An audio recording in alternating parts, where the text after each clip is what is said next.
We're going to turn it over to Jenny Miner. Jenny and I have been friends for such a long time. She is a fighter. She is a survivor. She's going to share more of her story with you. Sometimes when you think you're having a bad day, you should just take a pause and think of, but I have somebody like Jenny Miner in my life who's had it a lot tougher, and she shows up and smiles, and she shows up and works out, and she shows up and helps people. So I'm not going to steal her thunder and let her talk to you about helping clients overcome illness, disease, how she has been a fighter in her life and still shows up at this table. So Jenny, take it away. Thank you very much. I'm going to start with like a brief overview of my history, just so that you guys can get a context of where I'm coming from.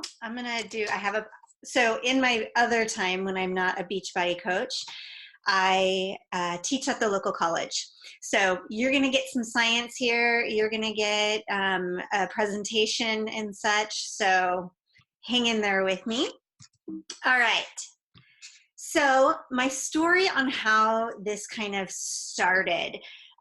In May to June, I did a research study in 2016. I did a research study that was really cool about eating. I was like, oh, how fun is this? And part of what we did was take a look at brain scans. They were looking at functional MRIs and like what parts of the brain lit up, and they also did a structural scan. Well, the next day I get a call from the person who's running the study asking me to come in. I know that's never a good thing because I have participated in, or I've run studies before. And it was because he found a tumor in my brain. So you can see a picture of it right here. It's quite a large tumor. Went to a neurologist right away, and we scheduled for surgery right away to be able to remove it. I had noticed symptoms, but I didn't know that's what they were from. I was chalking them up to other things. So I went into the hospital, had surgery in August of 2016, was in the hospital for 5 days. It was a rough recovery. I couldn't talk for 3 days. I couldn't move my fingers on my right hand for 3 days. I couldn't listen or hold a conversation for about a week. It was a struggle. It was a road to recovery that was slower than what I wanted it to be. I came home after the 5 days and I was like, I've got to recover. So this is my mindset. So this is one thing to think about. If you have somebody who goes through something like this, it's like, okay, just set goals. And I was like, I'm going to make 3 goals per day. And I'm just going to try, these are the only 3 things that I want to get done. So the day after I got back from surgery, my goal 1 was I am going to make myself my own meal. Like that is what I'm going to make. And I did that. And then it was like, I've got to get out and I've got to move a little bit. So I'm going to walk. And you can see it took me a half an hour to walk a half of a mile. It was so slow. My other goal was to make a blanket for my dog. And yeah, that wasn't going to happen. That actually took me another couple of weeks before I could even tackle that project. But you can see my progress as I kind of went along on my recovery, is that I started to walk a little faster. You know, I started to move a little bit more with ease, and it got better. So then from October to December, I went through radiation. It was awesome. Here's pictures of my tumor beforehand. Here was like the day after surgery. You can see they removed a large section right there. And then in December, I was finishing up my radiation treatments, and my brain was already back to normal progress. It was looking really great. And actually, this was done right after I got back from Beaver Creek for the diamond retreat that we had then. Everything was going good. I was like, okay, I've got this. We're going to conquer this. I'm going to get back to normal. During this time period, I had started to be able to actually work out instead of just walk. And I ended up doing Core Force. It's a great program for somebody who's recovering because you can make it no impact, which is awesome. And so I had a whole theme of what I was fighting against and what I was fighting for and everything that was going on with that. Come April, I needed to go back to the doctor to just do a regular checkup on a scan.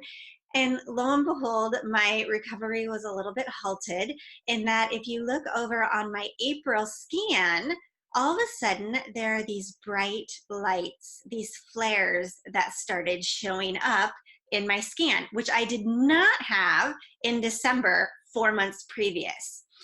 And the doctor informed me that these are indications of demyelination, which basically means that we're looking at multiple sclerosis.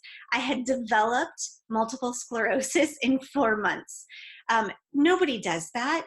It is crazy. And not only that, but they were concerned because of how progressive it was. There were signs of older episodes and newer. And I'm like, what do you mean? Because it's only been 4 months. But I had zero signs of it in December of 2016, and it was full bore progressive in April 2017. Thus began a really long trip in trying to figure things out. I had been feeling symptoms. I was tired, I was fatigued, but I didn't know, how do I equate, like, I just thought it was leftover recovery from brain surgery and everything. These were completely independent events. The only reason that we caught it, though, was because I was doing checkup scans because of my brain surgery that I had just gone through. Okay, so what is MS? This is where we get to science a little bit. So we have neurons in our brain. They are what communicate with the rest of our body. Well, to make these messages that we send in our neurons go faster, we have this sheath that goes around this portion of the neuron, and it just makes things travel more quickly. This is called the myelin sheath. So remember I said I had a demyelination.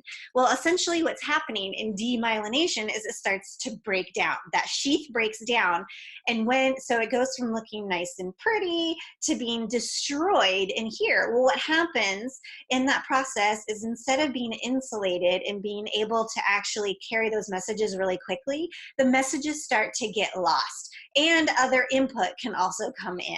So that's when I start feeling signs and symptoms, memory loss, fatigue, pain is one of the big ones as well. And so just looking at these two pictures side by side, these were taken within 3 days of each other. And it's like some days I'm totally on and I feel great, and some days I'm totally not. And it really is a day-by-day process. And that's really what it's like with chronic illness, is that some days you are just feeling good and things are good, and other days you are like flat on your butt and you can't do anything sometimes. So I'm going to talk to you. I have multiple sclerosis, but what I'm going to talk to you about could really apply to anyone with any type of a chronic illness. So first, I want to talk about just how do you communicate about things like this, and how do you understand somebody who has a chronic illness? There is a great communication. There's a talk that Christine did. She happens to have lupus, which is a different type of a chronic illness. But one of her friends at one point asked, what does it feel like to have lupus? Like, what does it actually feel like to have lupus or a chronic illness? I have the link here, so if you guys wanted to be able to look up the entire thing, but I'm going to explain it to you. Basically what she did is they were in a diner and she grabbed a bunch of spoons, right? And this is just, this became worldwide known now in the chronic illness or invisible illness community. And it's called the spoon theory. She grabbed a bunch of spoons and she gave them to her friend in a bouquet of spoons and basically said, okay, this is lupus. You have lupus here. You have a chronic illness. Now, when we are healthy individuals, we believe, and pretty much do, have unlimited spoons, right? So it's like we just have as many spoons as we want to have, and you never run out of them. The problem is with chronic illness is that it limits your spoons. In every activity that you do, makes it so that you have to give up spoons. And depending on the activity, it's how many spoons you have to give up. So she started with like, tell me about your day. And you get up, what do you do? And she's like, oh, well, I get up and I take a shower. And Christine was like, oh, no, you don't just get up and take a shower. Like, you have got to spend so much energy to be able to do that. And I'll be honest, taking a shower is really hard for me to stand there and to be able to be that active standing still. It exhausts me. Literally. And then you start talking about like getting dressed. Well, it's like, okay, but how are your hands feeling? Can you button your clothes? Can you not button your clothes? Do you need to adjust what you're wearing based on what your body can do right now? Can you bend over? Can you put on shoes that you have to turn, bend over and tie? Or do you have to use slip-on shoes today? And these are things that somebody who's healthy doesn't even enter their mind on concepts like that. But a person who has a chronic illness is like, how much energy do I have to be able to get dressed in the morning? You have to make sure you make yourself breakfast before you take your medications, because otherwise they'll make you sick. It's just walking through. And so every single time her friend was telling her like, oh, I would do this, it's like, okay, well, that's another spoon. Oh, well, that's another spoon. Going to work, like, oh my gosh, there's like 5 spoons that I'm going to take from you, right? Running errands, that's one of the biggest ones too, right? And so you're taking more spoons and more spoons. And then all of a sudden you've got like 1 spoon left at the end of the night. So now you have to choose, like, what are you going to do? Are you going to go out for dinner? Are you going to make dinner? Are you going to order dinner at home? Like, here's your options. You only have 1 spoon left. And so it became the spoon theory. And so you'll see a lot of people with chronic illness that will tag things on Instagram or talk about being a spoonie. And that's what that means. It's a great presentation. I highly suggest you if you have somebody in your life who has chronic illness, if you have chronic illness and haven't seen this, I would definitely look at it, or if you have a client or a coach that you're working with. So the other thing I just wanted to talk about with communication are things not to say and things to say. Just realizing things are really hard for people who have chronic illnesses. So saying things like, oh, you should get out more, or, I think you're sleeping too much. That there's no such thing as sleeping too much, really, when it comes to chronic illness. There is, but it's very rare. The ones that we hear a lot is like, well, you don't look sick. And it's like, it doesn't matter. It's an invisible illness. That's what chronic illness is. You might not look sick on the outside unless you're having a really bad day, but it doesn't mean of what's happening in the inside. When you're coaching somebody, and I know we would never really say this in coaching, but like, you just need to try harder. But we would say things like, well, just push through it. You can do it. And it's like, no, often you can't just push through it. It's actually learning to tell what's going on in your body and when it's okay to push and when it's not okay to push. And that's a very fine line of like, I have to get up in the morning and say, can I work out today? I'm in pain. I'm fatigued. Will working out make me feel better, or will it make me feel worse?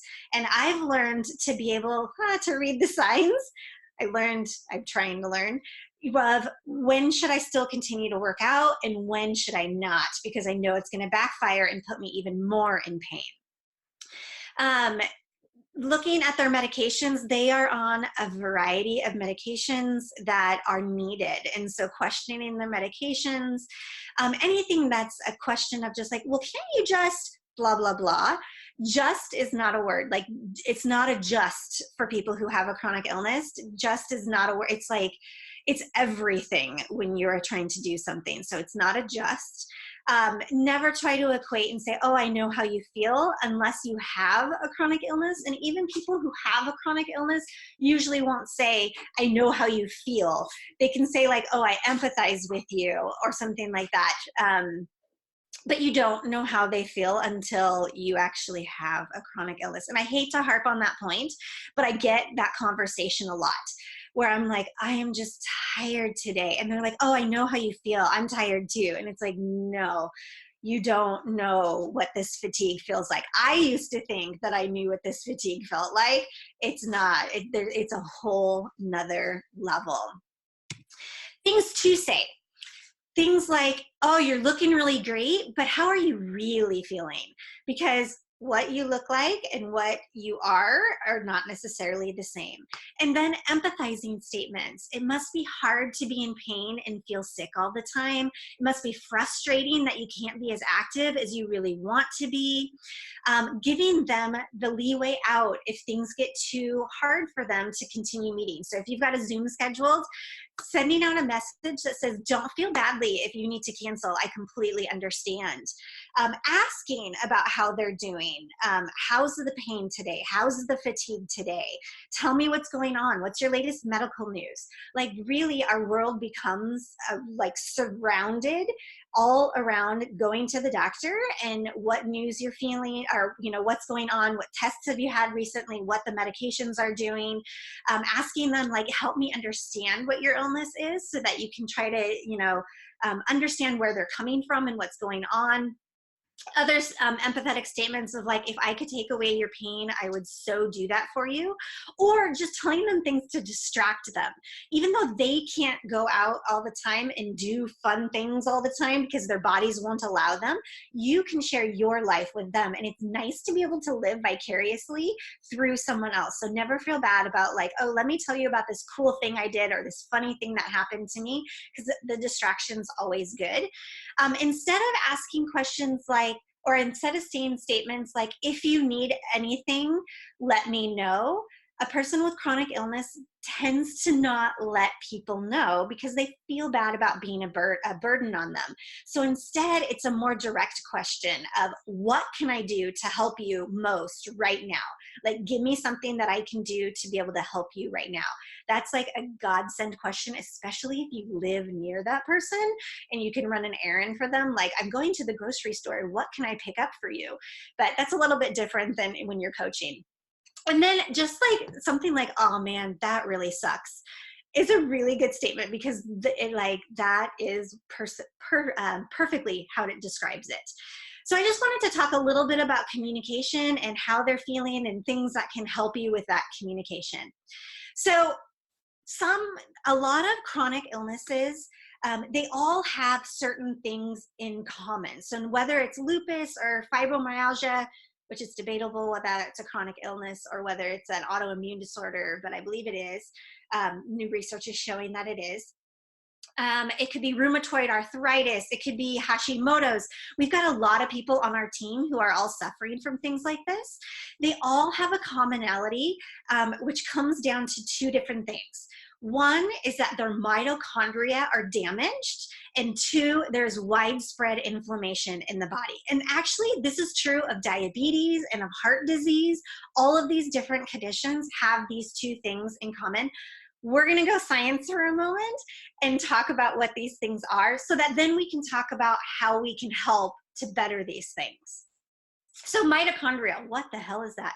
Mitochondria are the powerhouses of all of our cells. We inherit them from our mother, so we can totally blame this on our mother of what the quantity and quality are, dependent on her genes. They're basically little tiny organelles, little small organs that exist inside every cell in the body. And what they do is they take in all of the breakdown products of everything that we eat, like fats, carbohydrates, proteins, and they create energy. That's why they're the powerhouses. They're creating all of the energy in our body to do absolutely everything. So yes, it's what gives us the energy to be able to work out. It gives us the energy to be able to move around, but it also gives us all the energy to be able to digest and to beat our heart and everything. So this is all done with energy. For those of you in the science world, we're talking about the Krebs cycle. We're talking about the electron transport chain, right? This is how it's doing it. You can go way back to like sophomore biology in high school, right? You'll find in the more metabolically active organs, the more mitochondria you have. So they concentrate in the heart, the brain, the liver, and especially in the muscles. So that's what our mitochondria are. Little furnaces, they create a lot of energy. As a byproduct of that, a lot of warmth comes with it. But like furnaces, they also can release very dangerous chemicals as byproducts. And those chemicals are what are called free radicals. And you might not have necessarily heard of free radicals. Some of you probably have, but this is the reason why we ingest or eat antioxidants, because the antioxidants are going against the oxidization, which is what is the free radicals. They're fighting against the free radicals. But these free radicals damage all cells in the body, but they're coming from the mitochondria. And so that's the easiest thing they have access to, which means they can actually go in and start damaging the mitochondria as well. So it reduces all the effectiveness of us creating energy, and damaged mitochondria lead to inflammation in the body. So when we look at mitochondria, damaged mitochondria is happening in all of these different diseases: Alzheimer's, diabetes, Parkinson's, fibromyalgia, all the autoimmune disorders, including MS, which is what I have, as well as anything else that is listed on there. So basically, we've got our mitochondria in our cells. That's what's creating all of our energy. They start to become damaged over time, and that damage then causes inflammation in the body. So inflammation really is the root of most diseases. It's like any disease you can look at, it pretty much is full of inflammation in the body. And so if we can try to target trying to treat inflammation and trying to heal our mitochondria, this is what we can do to help progress, let's say regress diseases, to actually help things to become better. Now, inflammation is a tough thing because sometimes it's good and sometimes it's bad, right? If you get a wound in your body, inflammation is what happens with the immune system to try and fight off the things that are coming in, bacteria, germs, whatever it is. The hard part about inflammation is when the inflammation itself becomes the problem. Right. So instead of like being able to attack against foreign invaders, it starts attacking against the body itself, and it causes too much inflammation. So how do we get rid of inflammation, and how do we bring more health to our mitochondria? I know this might upset some people, but I'm going to say the number one thing is sleep. That is really the number one thing. And why do I say that? Because in this day and age, we believe that, to get things done, we've got to sacrifice things. And one of the first things we sacrifice is sleep. And we tell people, let's go ahead. Why don't you just get up an hour earlier, and then you can attack your day with more, energy, more oomph, more everything. And in fact, getting less sleep does not allow you to attack your day with more energy. It actually gives you less energy. So really, when we look at it, sleep is the most important aspect to health. If you're looking for a book that's more in layman's terms to talk about it, Arianna Huffington has a book that's called Sleep Revolution. It's a pretty good one. There are many other books out there and other research studies that really show you that sleep is so vital to health and wellness, and especially if you have a chronic illness, but even if you don't. So at least 7 hours. With somebody who has a chronic illness, it's more like 8 to 10. And I can notice a huge difference between when I get 8 hours of sleep and when I get 10 hours of sleep. So as a note, this is why I am not on diamond calls, because I can't sacrifice my sleep. I hurt the next day if I get up early to get on a diamond call, because my diamond calls are at 6 o'clock in the morning. I admire Stacy, who can get up at 3 o'clock in the morning in Hawaii, but I can't even get up at 6. I went to bed so super early last night to be able to get up and do this presentation so that I could get enough sleep. And my plan is to go right back and take a nap after I'm done with it. Because otherwise I will hurt the rest of the day. Sleep disturbances or having too little of sleep increases so many different inflammatory chemicals. It just increases the release of all these chemicals that lead to inflammation all around our body. It also reduces the ability to clear waste products out, including damaged mitochondria in the brain. So it's feeding more and more inflammation by not removing the damaged mitochondria. That all happens in our sleep, and we're damaging the mitochondria when we're awake. So the more we're awake, the less we're asleep. It's not good for our health. So application, this is what I'm trying to do today, is to talk about a little about the physiology and then talk to you, how can we apply this to our clients? So first of all, ask them how their sleep is. How many hours are they sleeping? How deep is their sleep? Get an idea of what their sleep schedule is. If they're telling you they're only getting like 5 to 6 hours, or they don't sleep very well, they can't stay asleep, something's got to change literally for them to start feeling better. No matter what else we do with them, if they're not sleeping enough, it's not going to make them feel better, and they're not going to be able to work out. They're not going to be able to make good choices. And then just recommend more sleep. If they're not getting at least 8 to 10 hours, we need to figure out how we can get them to sleep more. If you want to talk later about how we do those recommendations, I'm more than welcome to do that. But never recommend to them like, oh, well, to get your workout in, why don't you get up an hour earlier? Don't ever make that recommendation, because it will cause them more pain in the end. All right, the next thing, and this is of most importance, is to look at digestion and nutrition. So this is the next step that I go to with myself when things are going bad, or with any of my clients, because I have a few clients who also have chronic illnesses. Really, our goal is to get the gut healthy. A few things that happens, we're going to increase like the physical movement of stool through the system, because it literally physically moves and cleans the system out, right? We also, in that process, are going to increase the absorption and bioavailability for all the foods that we're going to take in, so that what we eat actually makes it into our cells. And then we're going to introduce more nutrients in, so that they can work their magic, because nutrients are what is going to increase our mitochondrial health, which is what we're trying to aim to do, right? Increase our mitochondrial health, decrease our inflammation. So what do we do? How do we do that? Shakeology, oh my gosh, like that's a no-brainer, right? We know everything that Shakeology does. It is a huge part of my health journey. And because I do feel better, like not just, oh, I feel better, like I literally have less fatigue and less pain when I am drinking Shakeology regularly, compared to if I have to go off of it for some reason. So we know probiotics, prebiotics, phytonutrients, adaptogens, everything like that, right? I don't need to preach to the choir on this one. The other thing that we want to make sure people are getting, and I know we are not dietitians, we are not nutritionists, so we can't prescribe food to them necessarily. It always becomes like this, like what can I say and what I can't say. There's a great TED Talk that actually talks about increasing our mitochondrial health.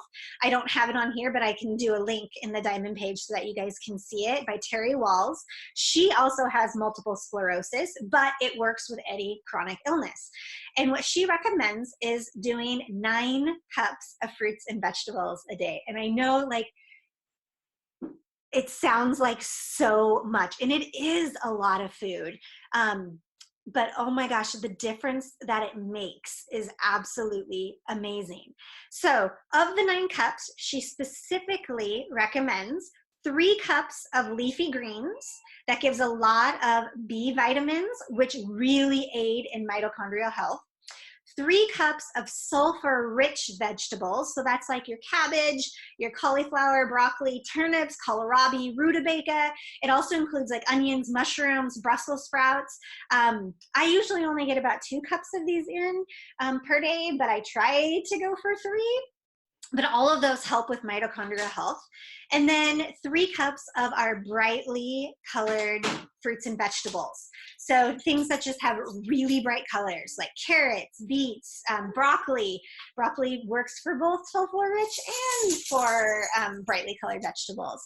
If you do things like cucumbers or zucchini and the skin is on, that's still considered a colored vegetable. But if it is, sorry, my dog's yawning. If it is skinned, then it's not a brightly colored one. So you got to have the skin on there. And really, a lot of what these are giving us is that they're nutrient rich, and they have a lot of antioxidants in them. That's what they get the bright colors from. In that, I always include at least 1 cup of berries. So 1 of my 3 cups of brightly colored fruits and vegetables are berries, because of the high-packed antioxidants that are in them. Okay, what else are we going to do for our digestion and nutrition? Organ meats are so high in coenzyme Q, which is really essential for repairing mitochondria health. Now, I am about 85% vegetarian. So when I was reading this and looking at all the research studies, and it was like, you want me to do what? You want me to eat organ meats? Like, that was just out of my scope. And I was like, no, thank you. I can't do it. I tried it once and I was like, no, I just can't do it. I don't like meat. But I take coenzyme Q as a supplement, and you can get freeze-dried organ meat from Dr. Ron's. And so I actually take organ meat through a pill. I do heart and I do liver, and I do one in the morning and one at night. But that's what I take in order to get my organ meats, because I just can't eat them. Other things that are, so what coenzyme Q does is it repairs the mitochondrial health.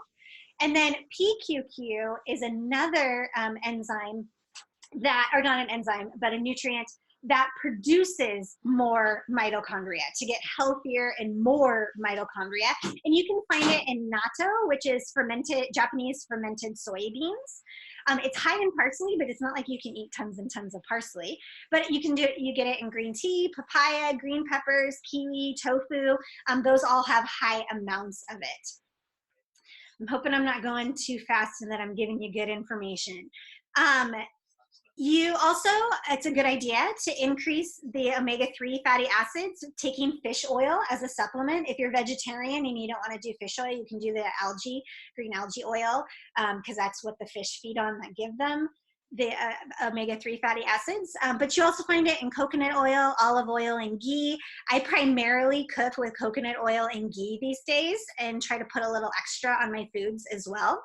And that's all for my mitochondrial health and also to reduce inflammation. And that's what omega-3 fatty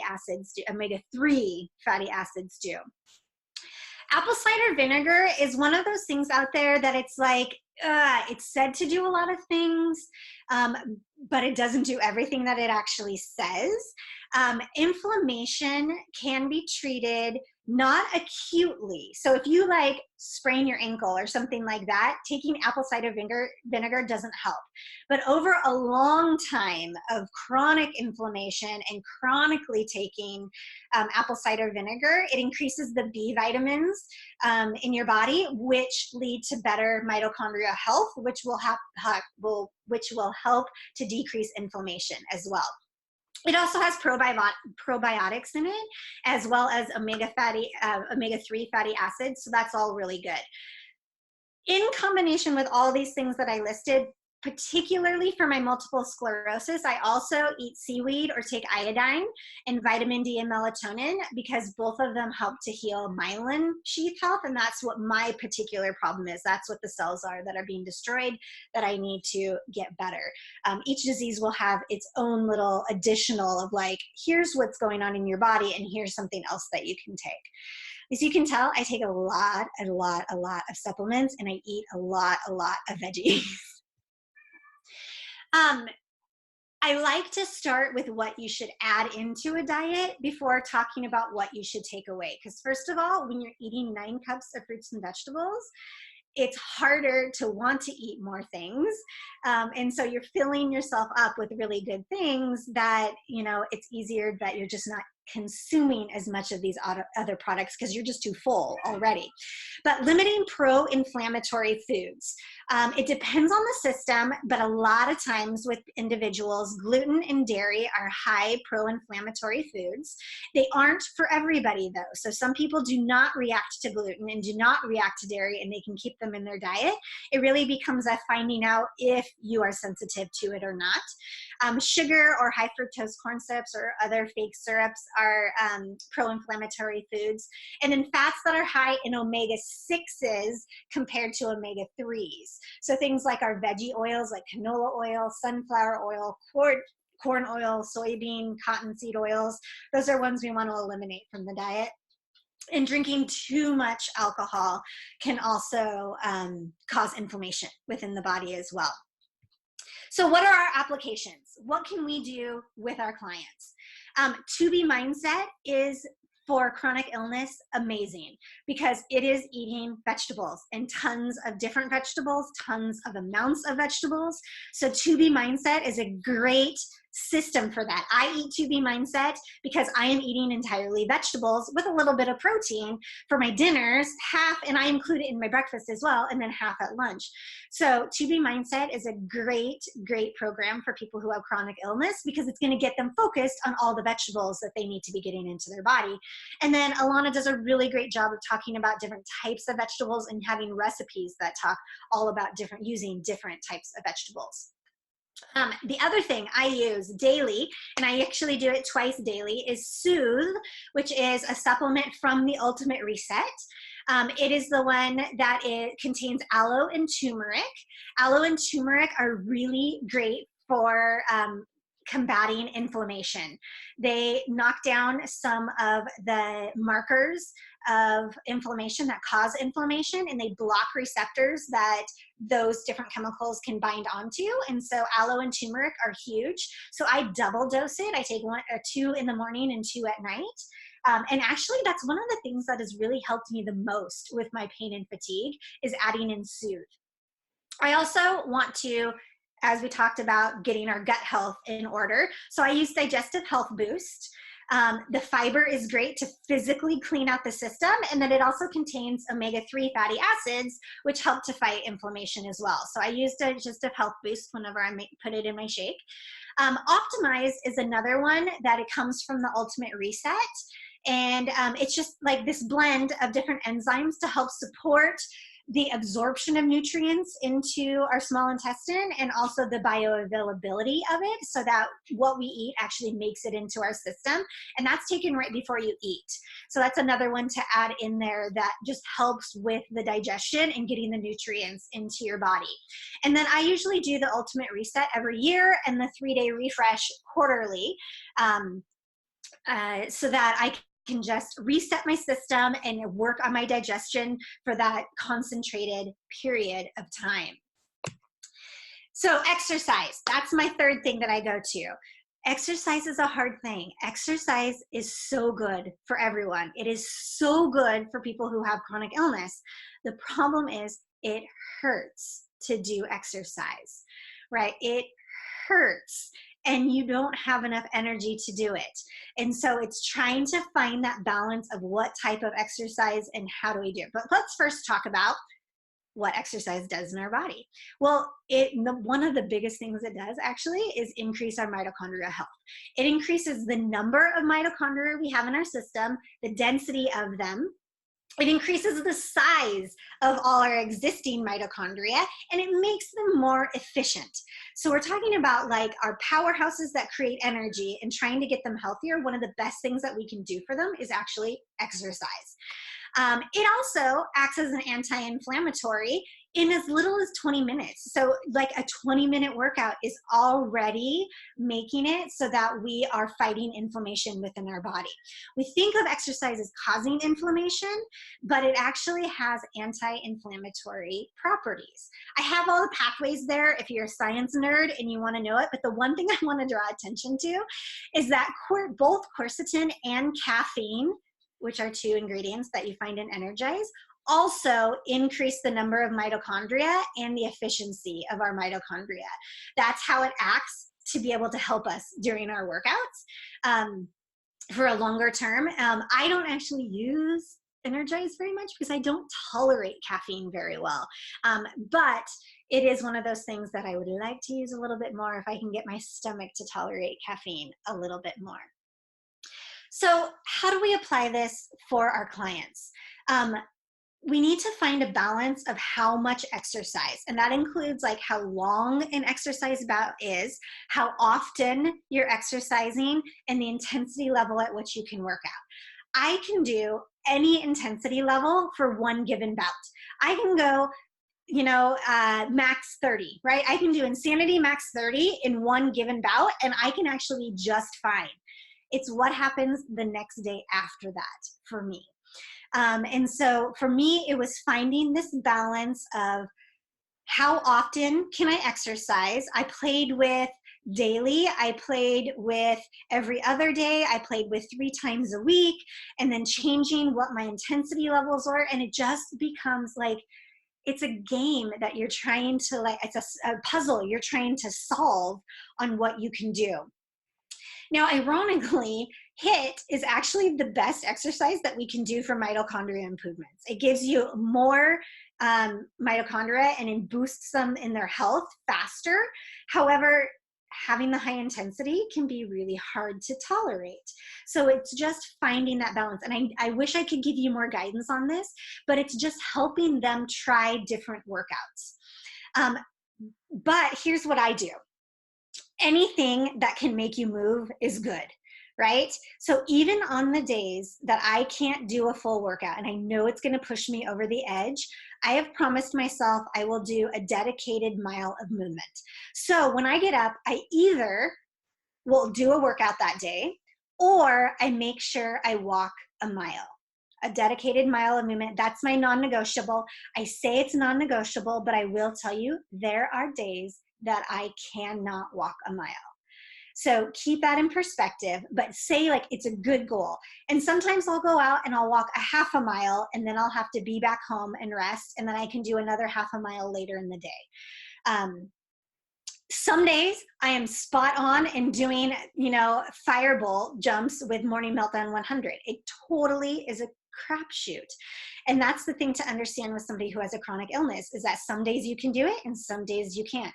I will tell you, I have had the most success after trying tons of different programs in tons of different ways.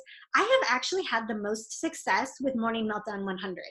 And I think it's because they're shorter workouts and they have amazing modifications right there on the screen for me to be able to do. I modify like none other, even more than what they do, but it's awesome.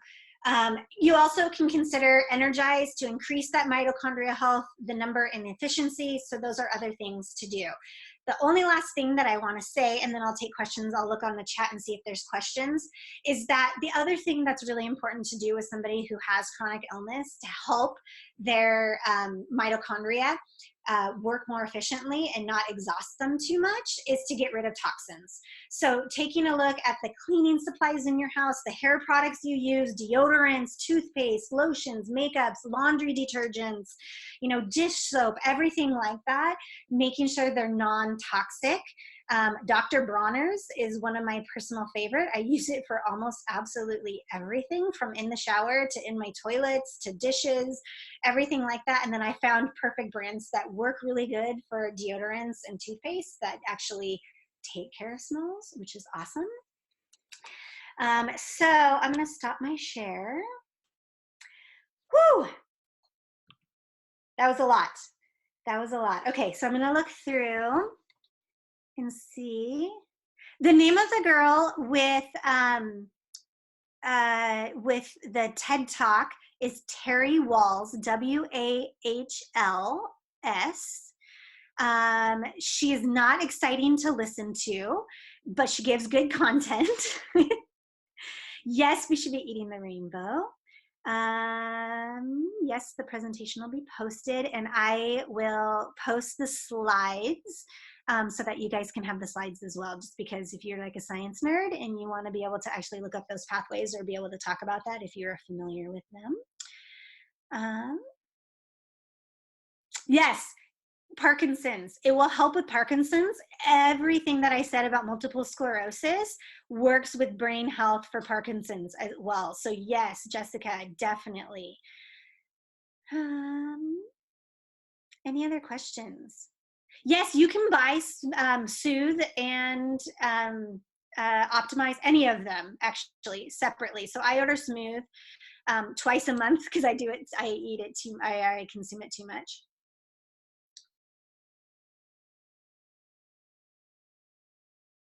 I'm looking. Do I talk about social media in my, do I talk about my chronic illness in my social media? I do, probably too much, although I don't know if that's actually, I don't know if you can talk about it too much. I talk about how, like, taking care of my body and whether today is a good day to exercise or not a good day to exercise, and talking about that lesson of like, okay, here's what I'm feeling today and I have to make a decision. Should I work out? Should I not? And then I tell them what that result is and why I made that decision. Yes, I do. And then I do like updates whenever I go to the doctor or if I get new scans. I talk about how it impacts my life. I talk about like, oh, I need to take a nap today to be able to take care of myself, hashtag invisible illness, things like that. Okay, that's what I have. Any other questions? It was all amazing content and great information for us just to know and to be able to help the people that we work with. Would you say that in your business, you are attracting mostly people with chronic illnesses that you're working with, or do you still work with a wide variety of people? Good question. I am not attracting specifically people who are chronic illness. I have a few clients that do have chronic illnesses. Chronic illness is a hard group to work with because yes, there's a fine line between like having valid reasons why you can't do something and having excuses. And I fall on the aspect of like, I try not to use things as excuses, right? And I still do. I like, sometimes I have to like do a reality check. Am I just making an excuse because I don't want to do this right now? Or is this like really valid? And so I have to like do that reality check on myself. But if you personally have a chronic illness and you are on like platforms that are like chats and everything like that, it's like, there's so many excuses out there. Oh, like, I can't do this. Oh, I can't. And like, when I post on those forums, they're always like, oh, I wish I could do what you could do. And it's like, you can. You just have to make the decision to take care of yourself instead of wallowing in self-pity. And I think, I hate to say that, but depression is huge in chronic illness. And depression doesn't want you to do anything with your life to make yourself better, right? I fought it for so long. So if I can just talk about depression for a quick moment, I was highly, highly, highly depressed after I had brain surgery, to the point where I would not say I was suicidal. I would say that I wish that I would have died on the operating table, though. Like, honestly, I wish I would have died on the operating table. I was so incredibly depressed for an entire year. And finally, my doctor was like, Jenny, you've given it the old college try. I think we need to go on medications. Best decision of my entire life. And actually, Trina, I don't think she's on here anymore, but Trina was an impetus to getting me to do that as well. She's like, Jenny, don't count it out. She's had experience with other people in her life who have had changes because they went on depression medications. And I will tell you, the best decision I made, because it got me out of my rut to be able to want to take care of myself. I don't know if that was too much information, but depression is huge. It is real in chronic illness. Like, I would be willing to bet almost everybody who has a chronic illness has dealt with depression or is dealing with depression. So true. And she kept getting kicked off the Wi-Fi. If anyone saw her, like, she was on, she was off, she was on, she was off. And finally she texted me and was like, I can't. It just won't let me. So she said she's going to listen in afterwards as well. And she also had a staff meeting to get to. So thank you so much for sharing today. I'm going to stop the recording.